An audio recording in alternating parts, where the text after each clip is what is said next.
Voilà, l'évaluation des porte-vaccins anti-gel qu'on va appeler FPVC. Voilà, je suis Dr Sandeep Kumar, je suis vice-directeur vaccination de Path India, basé à New Delhi, et je suis très honoré d'accueillir mon cher collègue qui va être, les deux collègues qui vont être les orateurs, Dr Surendra Ornao. Il est professeur assistant en médecine interne à l'Institut de sciences de santé de BP Koirala, et il a une expérience dans la vaccination, dans la chaîne du froid, les maladies tropicales, les essais cliniques, et il a été l'investigateur principal pour le projet de porte-vaccin antigel. Et il va parler du feedback qualitatif sur le projet. Merci, Dr Surendra. Deuxième orateur, Abdoulaye Gueye, est un haut professionnel de santé. Il travaille comme haut responsable de programme chez PAF Sénégal. Il a une grande expertise des vaccinations, du renforcement des systèmes de santé et l'adoption des innovations technologiques dans le pays. Abdoulaye va présenter des résultats de terrain sur le projet de production d'énergie expérimenté au Sénégal. Donc, la première présentation va se concentrer sur le Népal, l'évaluation de terrain des portes-vaccins antigel. Et nous allons faire une présentation. Diapositive suivante. Donc, la présentation est subdivisée en 4 parties, avec le problème des vaccins qui gèlent. Deuxième, une solution à un porte-vaccin antigel. 3, évaluation de terrain en Népal. Et 4, résultats d'évaluation de terrain. Nous connaissons tous le problème. Essayons de partager quelques informations sur les documents de recherche que nous avons tous vus. Pourquoi le gel est un problème dans la chaîne du froid et un problème récurrent. Différentes études ont été publiées en 2007, 2010, 2011 et 2017 montrent que la température peut atteindre moins de 0 degré pendant le transport. Et à droite, on peut voir un article dans le journal Elsevier qui montre que le gel des vaccins est un problème récurrent. Et les porte-vaccins, que ce soit dans les porte-vaccins ou les glacières. Ici, nous voyons une illustration de la sensibilité à la température des vaccins. À droite, c'est en jaune ceux qui sont sensibles au gel, et à gauche, ceux qui sont sensibles à la chaleur. Donc, si vous regardez, vous avez plus de vaccins sensibles au gel, et la quantité est plus grande que les vaccins sensibles à la chaleur, et donc il faut les protéger du gel. Ça, c'est des exemples de pratiques mondiales qui mettent les vaccins à risque de gel. On voit beaucoup de photos qui montrent que soit on met les vaccins sur les blocs réfrigérants, les glaçons, et les défis à droite où le conditionnement n'est pas fait correctement. Donc, le défi est que les travailleurs de santé ne font pas le conditionnement correctement et on expose des vaccins à des températures de gel. Et ce sont des exemples où on a un risque de gel pour les vaccins. Diapositive suivante, nous voyons que c'est un graphique avec des blocs réfrigérants. Et le risque de gel à une température ambiante de 10 degrés avec des blocs réfrigérants gelés. Et donc, moins 25 degrés, on les a mis dans des SVC, des vaccins standards, et on a eu une température inférieure à 0 degré en quelques minutes.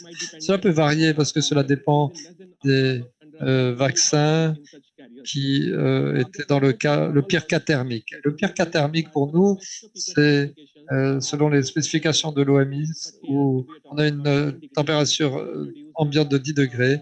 Et c'est juste pour expliquer que on a pris le pire cas et on a regardé en combien de temps on était en dessous de zéro, et c'était quelques minutes. Et on le voit, la ligne bleue, la température est chutée rapidement au-dessus de 0 degré et on a une chance, un risque maximal de geler les vaccins.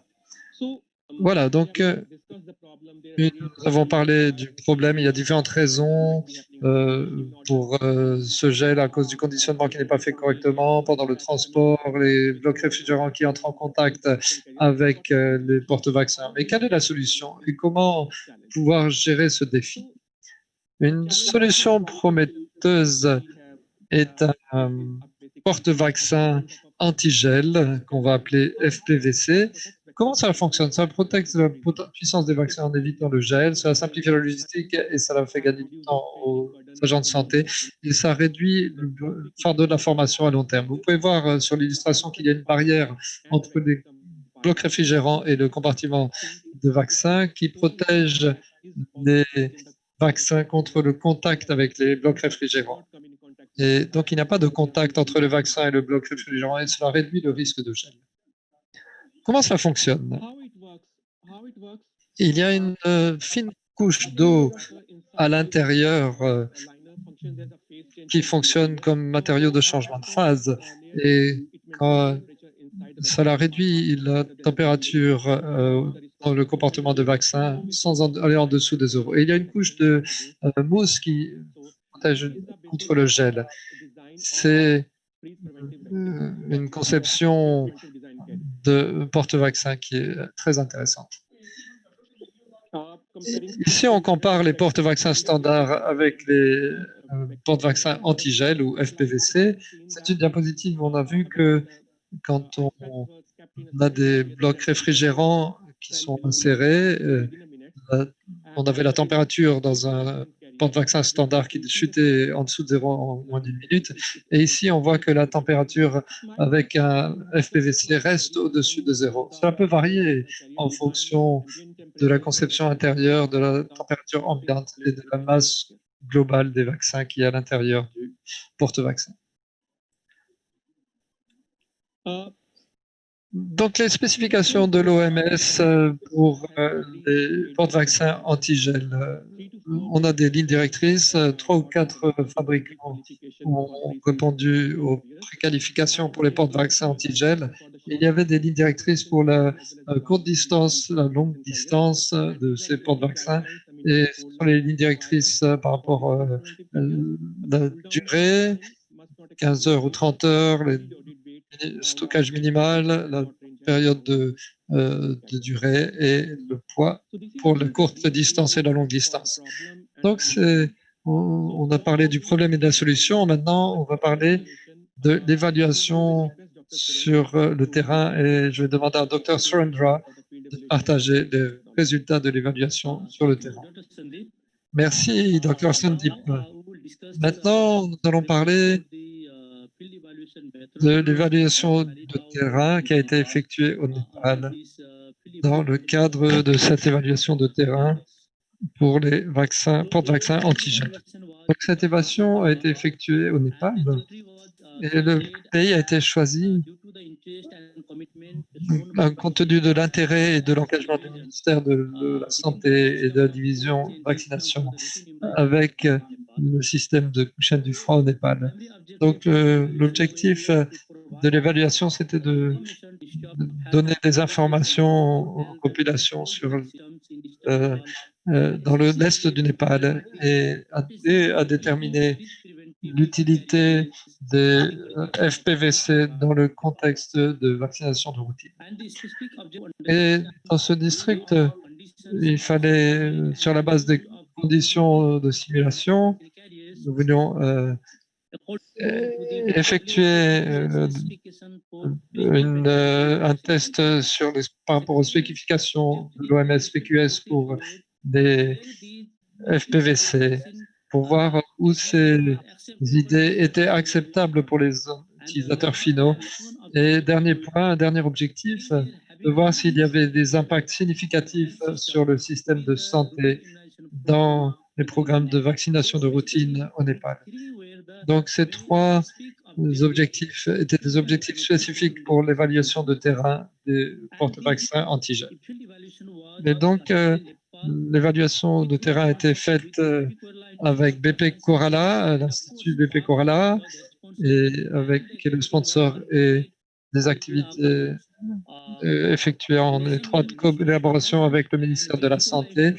Et BQB Koala a travaillé avec le ministre népalais et PATH pour faire cette évaluation de terrain. Compte tenu de leur expérience technique pour faire ce type d'évaluation avec les autorités de santé et les communautés, grâce à leur implication dans des activités dans le passé.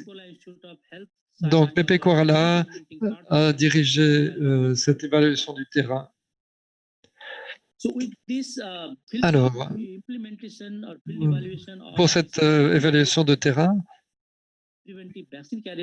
nous avons différentes. Le Népal a été sélectionné pour l'évaluation de terrain et cette carte montre l'emplacement du pays. On voit au Népal, la partie nord sont les régions montagneuses, au milieu, c'est les régions de collines, et dans le sud, ce sont les régions de plaine. Et on a donc une variété de conditions climatiques et environnementales dans ce contexte particulier. Donc ce pays a été sélectionné compte tenu de l'intérêt du ministère de la Santé et de l'engagement à soutenir l'évaluation de terrain pour cette étude. Et bien sûr, compte tenu de la variété des conditions climatiques et environnementales, c'était l'endroit le plus approprié pour faire ces évaluations de terrain.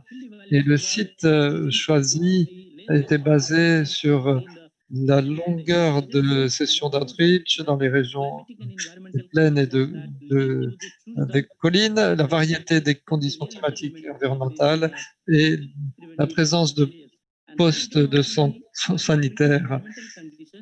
Et compte tenu de ces conditions environnementales et climatiques, 6 postes de santé ont été choisis sous un centre de santé primaire. Et nous avons fait une évaluation qui a été effectuée en 2 phases. Et la phase 1, cette préévaluation a été faite dans des conditions simulées et l'utilisation de ces FPVC qui contenaient des vaccins, mais ces porte-vaccins n'étaient pas utilisés pendant les sessions de vaccination. Donc, les vaccins étaient conservés à l'intérieur des porte-vaccins, mais ces vaccins n'ont pas été utilisés pendant la phase 1. C'était juste une simulation. Ensuite, il y a une phase 2. Après la phase 1, nous avons travaillé avec les autorités de santé et après avoir passé en revue les conclusions de la phase 1, elles ont approuvé la phase 2. Et la phase 2, l'évaluation de terrain, s'était faite dans la mise en œuvre réelle de FPVC dans ce contexte. Et nous avons utilisé les FPVC dans les vrais bassins où les vaccins étaient transportés au centre de vaccination par des transporteurs ou des sages-femmes. Et donc, c'était vraiment une vraie mise en œuvre de ces porte-vaccins antigel. La mise en œuvre de cette évaluation de terrain a été mise en œuvre en phase 1 et en phase 2. Et les 2 phases ont été approuvées par le ministère de la Santé.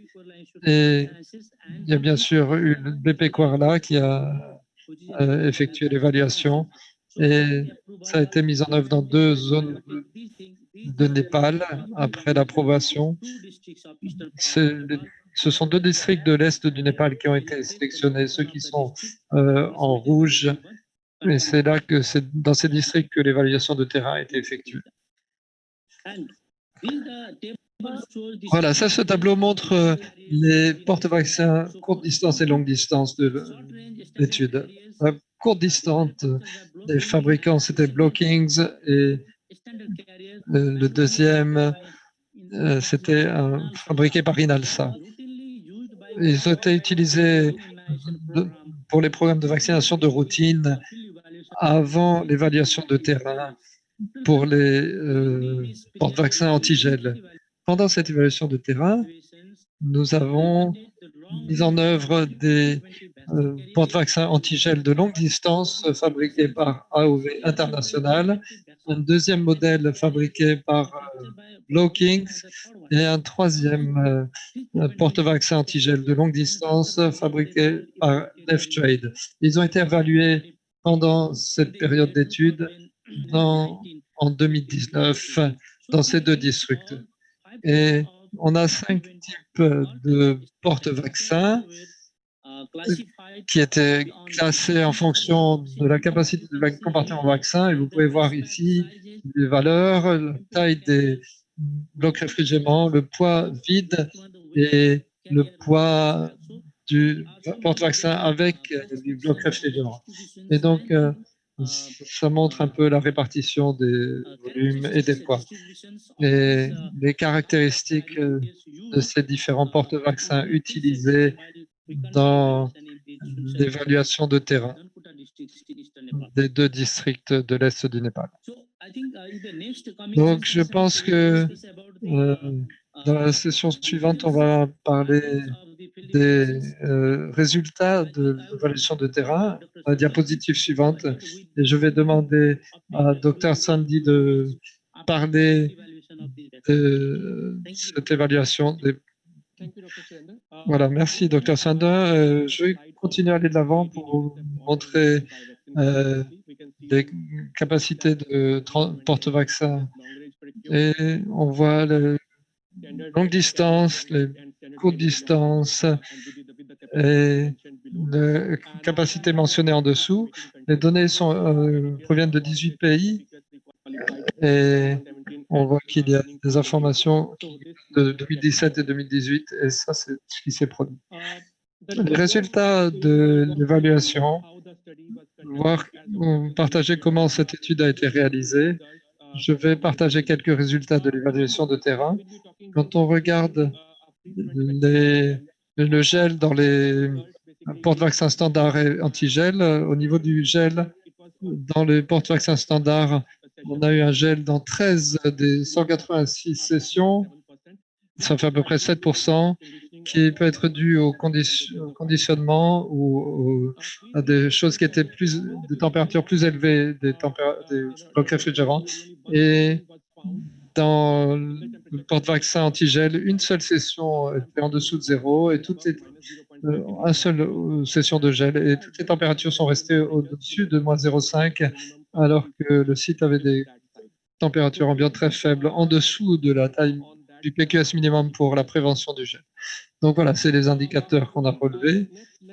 Regardons les leçons tirées du contexte d'utilisation. Ce qui a été observé des agents de santé, à droite, on voit que les porte-vaccins sont utilisés comme un sac à dos dans les zones de collines. Et les agents de santé avaient l'habitude de paquets plus petits de porte-vaccins et ils préféraient cela aux porte-vaccins de longue distance antigel parce qu'ils étaient plus grands et plus lourds. Au niveau des sessions d'outreach, elles étaient plus courtes que prévu et au niveau des performances du antigel, il y avait une grande variation et on a rarement atteint moins 10 degrés au niveau des congélateurs de blocs réfrigérants. Nous n'avons pas voulu évaluer les congélateurs dans l'étude, mais on peut avoir des variables par rapport à la température des congélateurs dans les différents endroits. Et les congélateurs peuvent ne pas être fonctionner correctement. Donc, la majorité des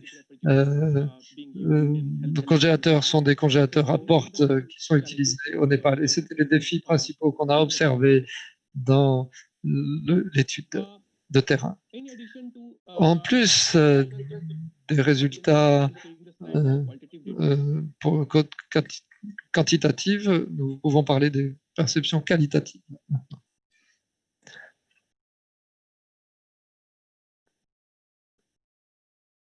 Voilà, Monsieur Dr Surendra n'a pas encore activé son micro, il va le faire bientôt et nous pourrons continuer la traduction.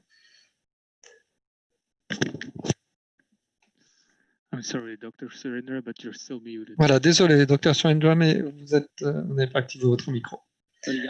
Oui, merci, Dr Sandip.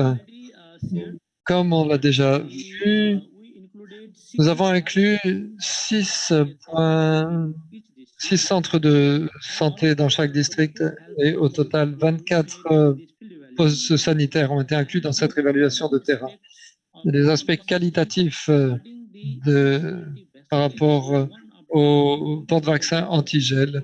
Nous avons résumé les principaux accès que nous avons capturés pendant l'étude et l'évaluation de terrain. Nous avons effectué des entretiens qualitatifs des vaccineurs, des personnes chargées de la vaccination et des agents de santé qui étaient directement impliqués dans les programmes de vaccination.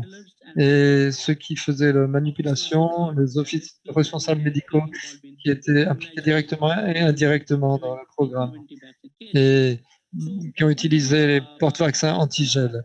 Donc, ce qu'on a obtenu, c'est que dans les entretiens en profondeur avec ces personnes, tous les agents de santé ont apprécié que les blocs réfrigérants étaient utiles pour le programme de vaccination. Ils ont fortement apprécié la sécurité de ces porte-vaccins. Et en protégeant le vaccin avec l'eau qui est accumulée dans les porte-vaccins. Donc, les blocs réfrigérants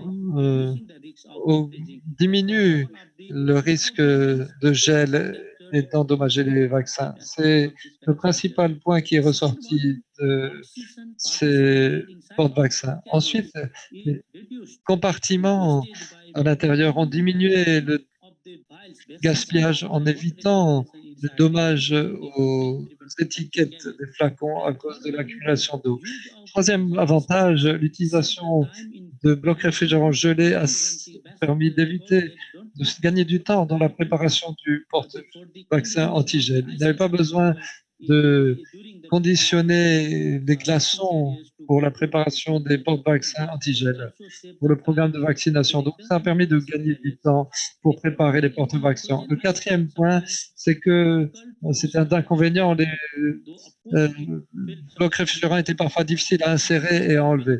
Mais par rapport à l'avantage, aux autres avantages, au gain de temps pour éviter les dommages aux flacons et la sécurité des vaccins, ce n'était pas un trop gros problème pour les agents de santé d'insérer et d'enlever les blocs réfrigérants du porte-vaccin. Ce qui est plus difficile, c'est le transport qui est mentionné par les personnes chargées des vaccins sur les sites dans les régions collineuses. Et donc, ces deux points étaient le point le plus important pour tous les agents de santé, donc la taille et le poids. Et dans les plaines, c'était moins important parce qu'ils travaillent en scooter ou en moto pour délivrer les vaccins au site de vaccination de routine. Mais dans le cas des régions collineuses, ils doivent transporter ces porte-vaccins sur leur dos et à pied. Et donc, c'est pour ça que pour eux, c'était plus important le poids et la taille des porte-vaccins.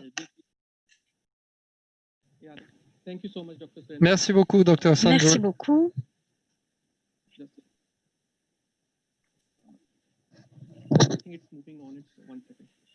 Une seconde.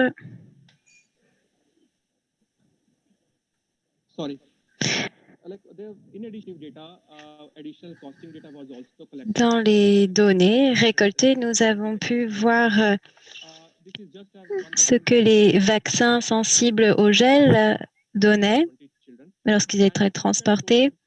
Lorsque l'on regarde la valeur des vaccins, la valeur totale s'élève à $185 en 2020, ce qui veut dire que ce qui représente 90% des vaccins sensibles au gel. On peut voir cela représente $17 par vaccin. Quelques données sur les températures moyennes. Les températures étaient plus élevées dans les FPVC et on a pu comparer cela en fonction des régions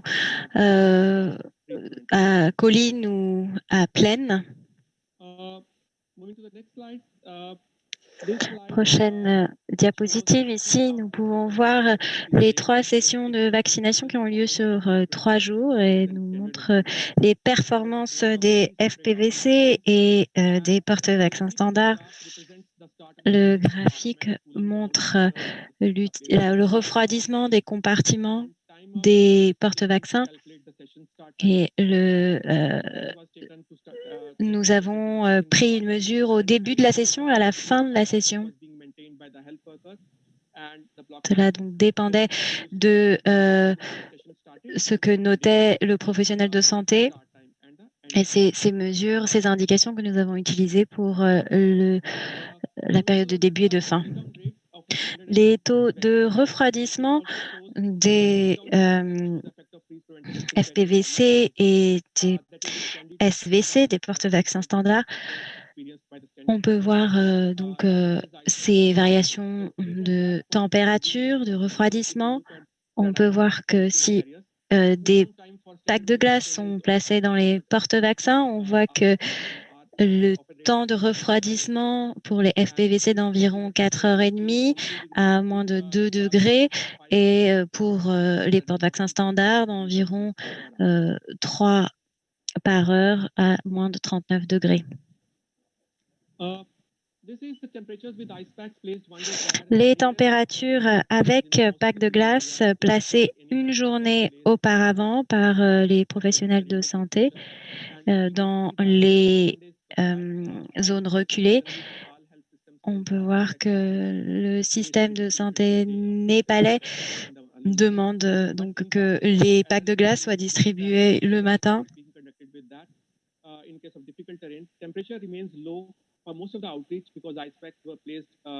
La plupart du temps,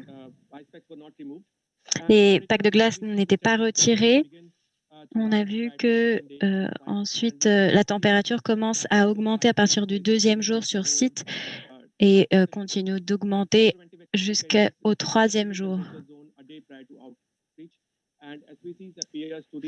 Nous avons vu que cela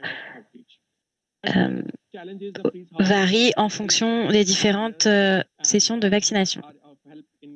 L'utilisation par les professionnels de santé du VVM, du suivi du VVM2 également.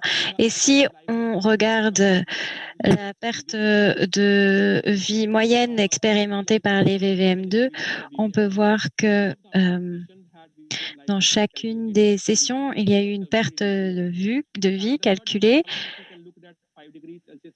On voit que on a utilisé des réfrigérateurs à 5 degrés environ.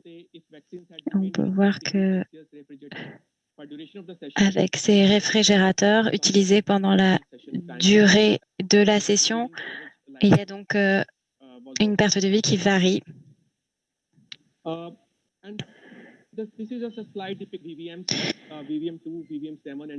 On peut voir les différentes utilisations de VVM, VVM2, 7 et 14, et en fonction de l'exposition à la chaleur. Et je vais demander à mon collègue de reprendre la parole pour expliquer cette diapositive. Merci, Dr Sandip. Il ne nous reste plus que 2 diapositives pour conclure cette présentation. Sur cette image, on peut voir le suivi des porte-vaccins standards en utilisant également les VVM, les pastilles de contrôle de vaccin. Et si on assemble les deux, on voit que on a une protection contre l'exposition à la chaleur, mais pas à l'exposition au gel. Donc, ce n'est pas adapté pour le gel.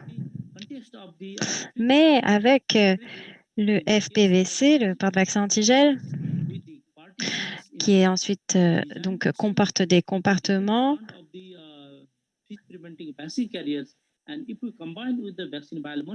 Et si on l'utilise avec un VVM, alors cela permet une protection contre la chaleur et le gel.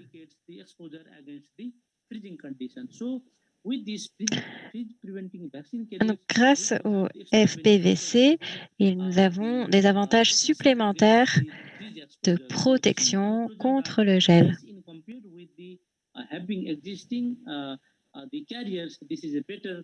Donc, si l'on doit choisir entre différents porte-vaccins, le FPVC est la meilleure option.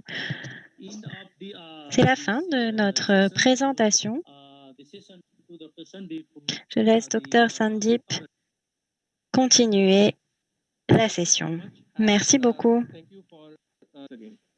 Merci. Merci pour votre attention et je vais désormais demander à mon collègue Abdoulaye de nous parler de son projet au Sénégal. Merci beaucoup, Dr Sandip. Maintenant, je vais vous présenter l'évaluation du projet Energy Harvesting Control, EHC, qui a été mené au Sénégal. Ma présentation va s'articuler autour de 5 points.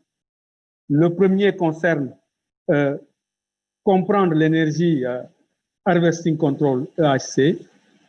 Le second point donc, va décrire les besoins auxquels répondent les EHC. Le troisième va parler de l'évaluation sur le terrain de ce projet au Sénégal. Le quatrième concerne les résultats qui ont été obtenus. Et en cinquième point, nous allons vous parler des discussions qui ont eu lieu entre PAF et les agents de santé sur le terrain.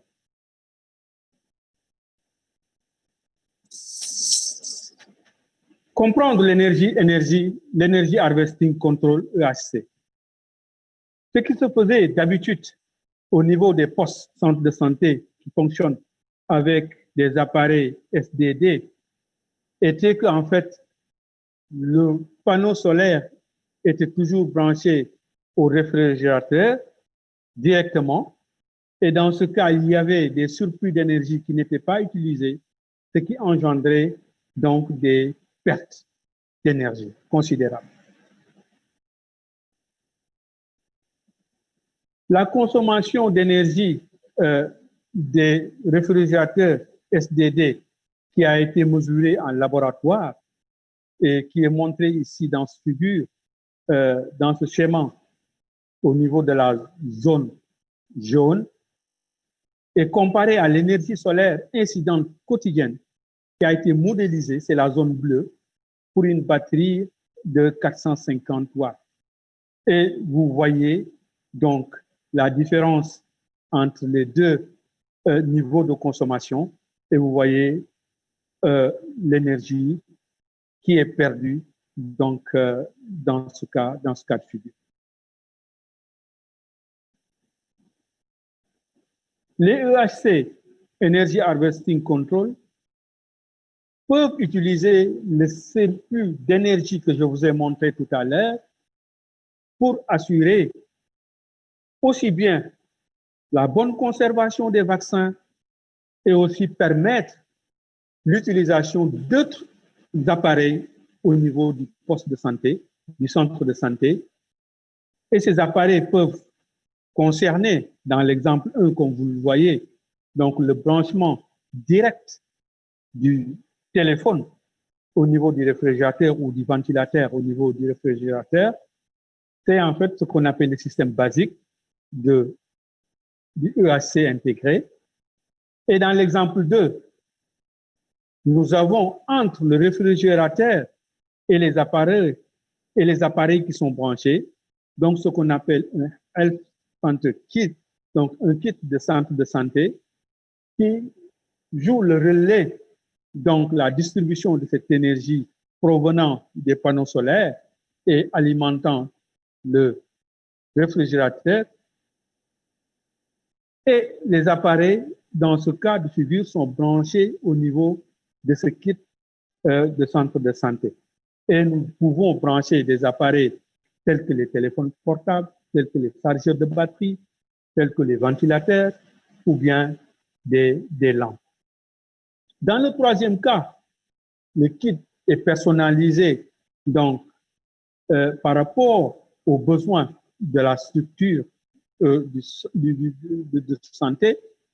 Et ici, en fait, vous voyez en fait que entre le réfrigérateur et les prises de sortie de courant, nous avons donc une batterie et un inverteur. Nous allons maintenant comparer ces trois types de systèmes EHC que je viens de vous montrer dans la slide précédente.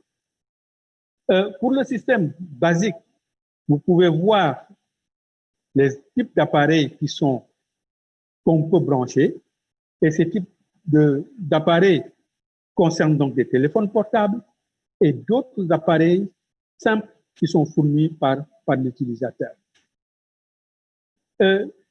Pour le kit, nous pouvons y brancher donc des téléphones et d'autres appareils simples fournis par l'utilisateur et aussi des appareils qui sont fournis par le fabricant. Pour le système personnalisé, on peut utiliser des lampes qui sont installées donc dans la structure. On peut avoir des prises de courant et d'autres infrastructures qui sont intégrées. Pour le premier cas basique, donc l'énergie récoltée est d'environ inférieure à 50 Wh/jour. Pour le kit, elle est d'environ un tout petit peu inférieur à 500 Wh par jour. Et maintenant, pour le système personnalisé, on peut avoir donc, on peut récolter donc une quantité d'énergie donc d'environ 1000 Wh par jour. Pour le coût initial et la complexité par rapport à l'installation, pour le système basique, donc c'est plus bas. Pour le kit, donc c'est moyen. Et pour le système personnalisé, donc là, le coût initial est plus élevé et l'installation aussi est plus complexe. Au niveau de la dernière colonne, vous voyez en fait la demande en évaluation du site. Parce que avant d'installer le système, il va falloir voir s'il y a besoin de faire une évaluation donc, du site ou non. Pour le système basique, il n'y a pas besoin. Pour le kit, on peut soit évaluer le site ou bien ne pas le faire. Maintenant, pour le type personnalisé, là, il va falloir forcément donc évaluer le site avant l'installation du système. Nous allons voir maintenant les réfrigérateurs SDD. Qu'est-ce qui peut permettre donc de réaliser l'économie? En fait, on va voir l'économie que les réfrigérateurs SDD peuvent permettre donc de réaliser. Et là, vous avez donc dans ces deux graphiques, donc en ordonnée, vous avez donc le coût des réfrigérateurs, le coût annuel donc des réfrigérateurs solaires, et en abscisse, vous avez donc le nombre de coupures d'électricité qu'on a donc durant l'année. Et le premier graphique concerne donc une journée de coupure, alors que le second donc concerne deux journées. Donc les conditions dans lesquelles les réfrigérateurs solaires peuvent permettre de réaliser des économies par rapport aux réfrigérateurs électriques au niveau du district sont montrées dans ces deux graphiques. Et le coût annuel maximum de chaque dispositif solaire au niveau du district, y compris l'amortissement et la maintenance donc, du dispositif, qui peut permettre de réaliser des économies par rapport aux réfrigérateurs électriques sur secteur, en termes de coût total par dose administrée et indiquer lorsque des pannes électriques de fréquence et de durée variable se produisent dans ces districts. Les résultats, bien entendu, supposent que le temps de conservation des réfrigérateurs électriques dépasse la moyenne de la panne. Quels sont les besoins maintenant auxquels répondent les EHC Energy Harvesting Control? Le premier besoin est un besoin d'électrification. Et comme vous le savez, l'énergie joue un rôle important dans l'éclairage, le stockage des vaccins, la stérilisation et les communications dans les établissements de santé. L'accès au personnel de santé et principalement aux sages-femmes, donc, et l'électricité dans les établissements de santé a eu un grand impact dans le système de santé, réduisant en fait le taux de mortalité maternelle lors des soins obstétriques d'urgence de pas moins de 80%. Et sur une étude qui a été faite sur 32 pays à faible et moyen revenu, environ, on a constaté que 7400 établissements de santé sont équipés d'appareils à SDD et pourraient bénéficier de la technologie Energy Harvesting Control. Donc, ces données sont des données internes de PAP. Le EHC Energy Harvesting Control peut permettre aussi d'avoir des meilleurs soins de santé. Sur ces points suivants, le premier concerne la communication. Donc, le fait de pouvoir charger des téléphones portables, des appareils de contrôle de la température à distance et d'autres petits appareils favorise la communication entre les agents de santé, même parfois s'ils sont dans des différents sites.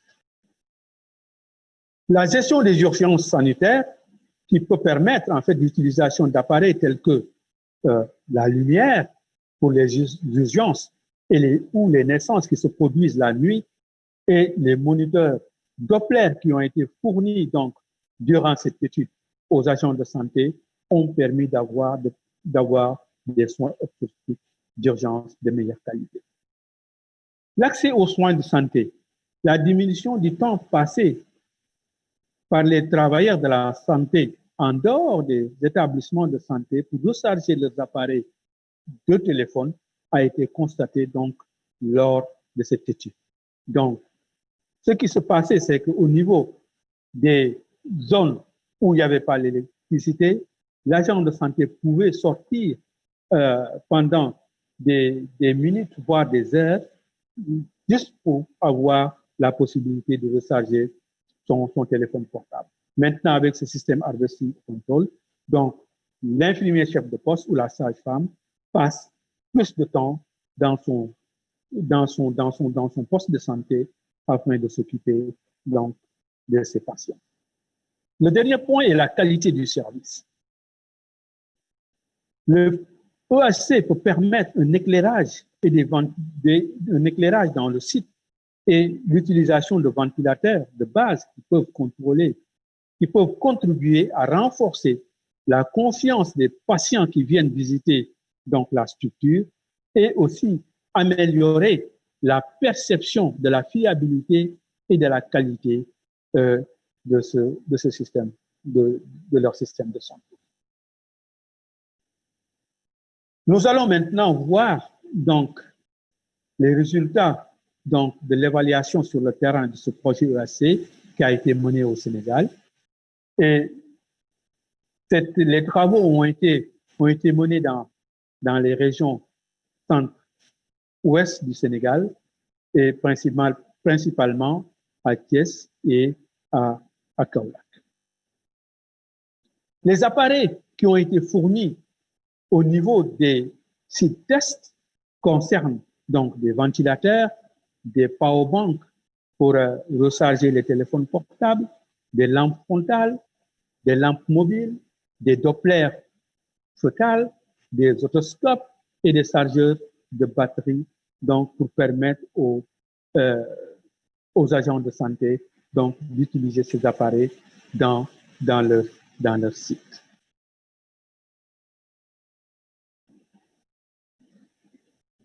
Nous allons voir maintenant les résultats donc, de ces tests au niveau de ces sites. Nous allons en premier lieu voir les données typiques sur les températures donc, de conservation des vaccins au niveau des réfrigérateurs qui ont été installés dans ces postes de santé. Et nous pouvons voir au niveau de ce graphique à droite que la température du comportement des vaccins est restée dans des limites acceptables malgré la récolte donc d'énergie qui a été utilisée. Le grand pic de température correspond donc à des événements d'ouverture de porte. Et nous avions placé donc 2 loctacles pour mesurer donc les températures internes des réfrigérateurs.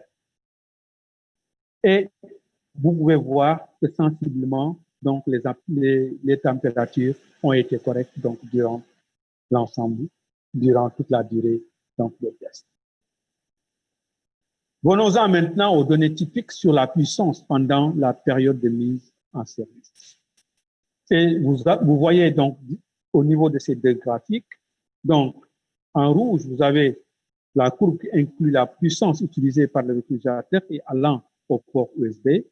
En bleu, vous avez la puissance qui correspond donc à l'utilisation des ports, à la puissance utilisée au niveau des ports USB, donc pour le EAC basique.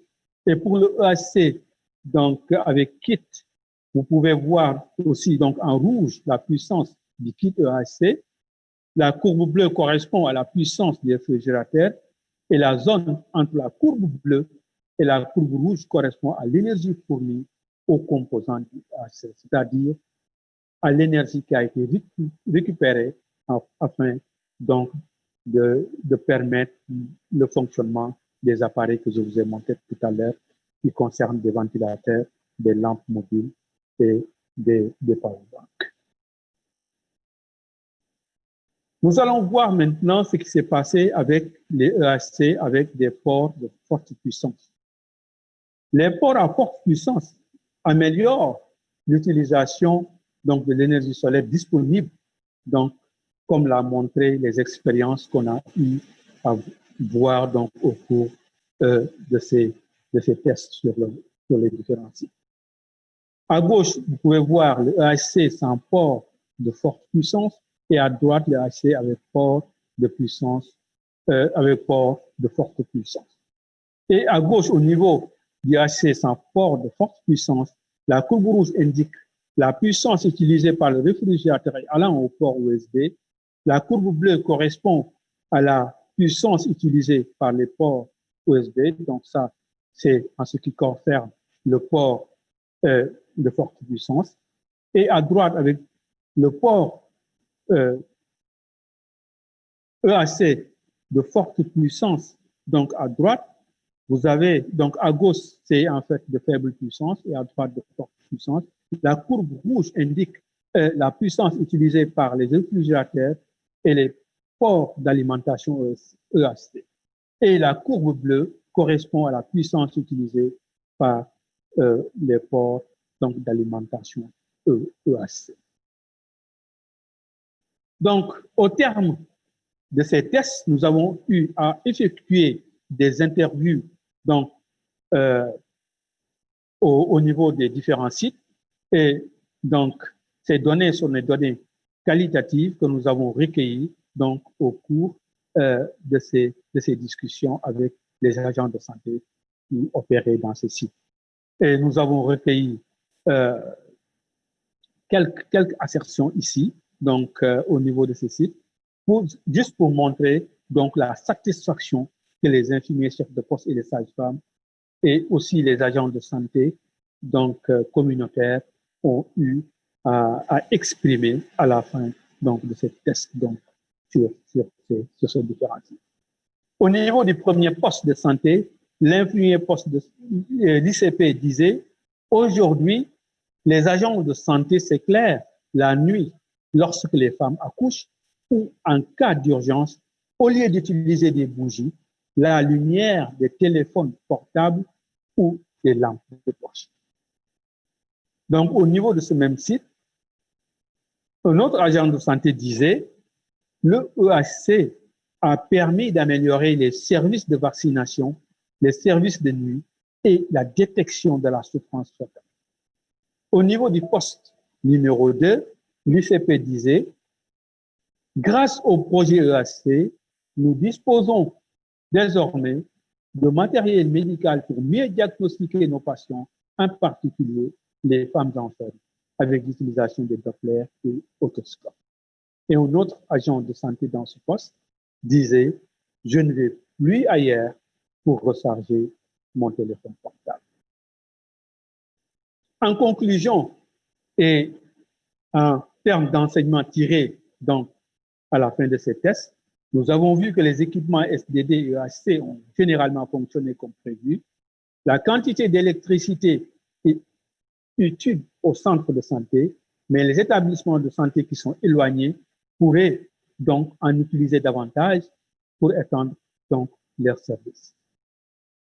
Nous avons aussi constaté que toutes les données de température des réfrigérateurs de vaccins étaient acceptables et aucune fonction des réfrigérateurs n'a été compromise par l'inclusion des EHC.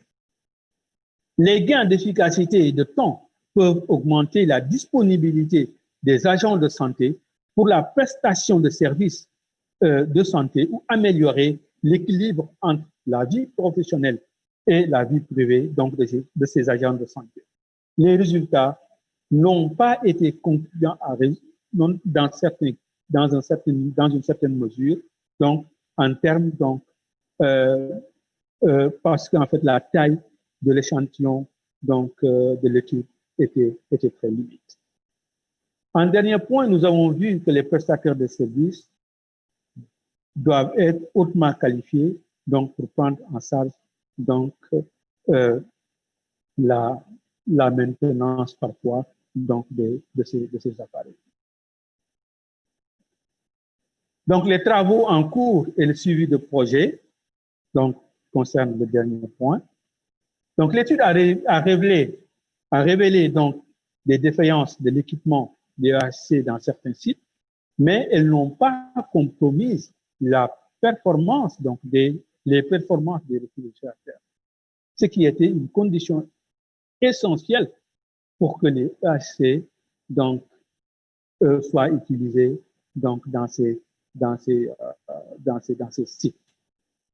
Juste pour dire que parfois il peut arriver que le EHC tombe en panne, mais que le réfrigérateur continue à fonctionner donc normalement.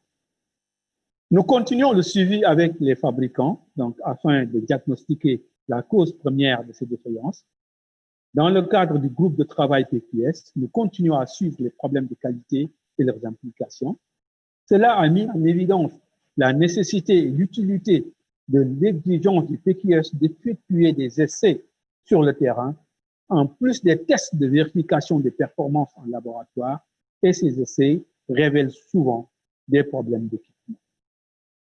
Comme de nombreux appareils peuvent être chargés donc, par les EHC, une formation sur ces appareils peut être nécessaire.